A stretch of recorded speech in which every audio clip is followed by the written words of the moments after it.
நண்பா, இப்போ நீங்கள் ஒரு கோவிலுக்கு போனீங்கன்னு வைங்களேன், அந்த கோவிலை சுற்றிட்டு இருக்கும்போது அங்கே உள்ள சிலை ஒன்று உங்களையே பார்த்துட்டு இருக்கு. நீங்கள் எந்த பக்கம் போனாலும் கண்ணை சுற்றி சுற்றி உங்களையே பார்க்குது. டக்கு நீங்கள் அதை கவனிச்சிட்டிங்க.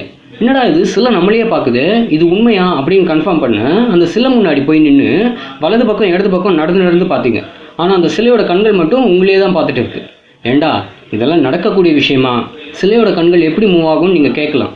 பட் இது கதை கிடையாது, உண்மையிலே நடந்த சம்பவம். ஸோ இன்றைக்கி நம்ம பார்க்கக்கூடிய வீடியோ தற்செயலாக அசைந்த 2 சிலைகள் பற்றி தான்.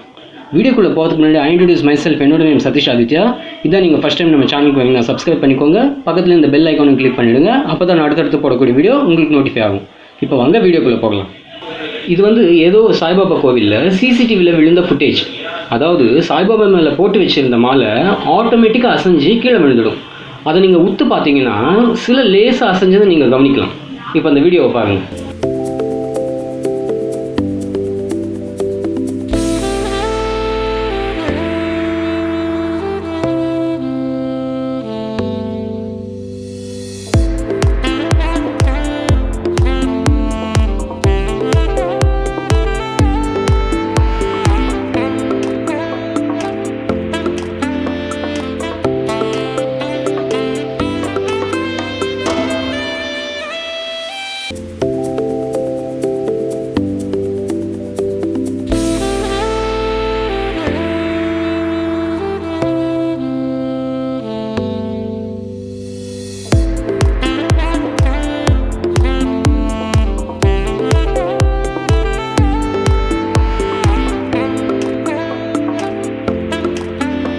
பார்த்தீங்களா?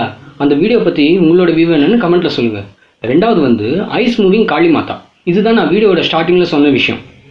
இந்த கோவிலில் காளிமாதா சிலையோட கண்கள் கேமராவையே பார்க்கும். கேமரா எந்த பக்கம் மூவ் ஆகுதோ சிலையோட கண்களும் அந்த பக்கமே மூவ் ஆகும். இப்போ அந்த வீடியோவை பாருங்கள்.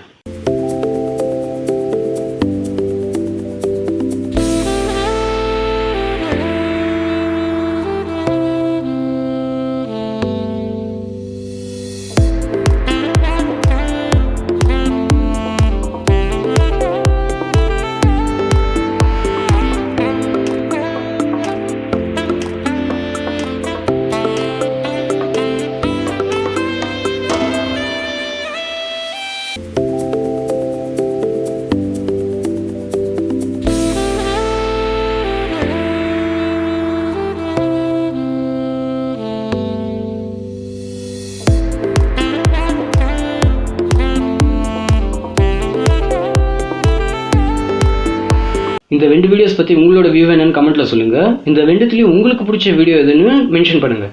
எனக்கு எது பிடிக்கும்னு கேட்டிங்கன்னா ஐஸ் மூவிங் தான். மீண்டும் அடுத்த ஒரு இன்ட்ரெஸ்டிங்கான டாப்பிக்கில் சந்திக்கலாம். Until by.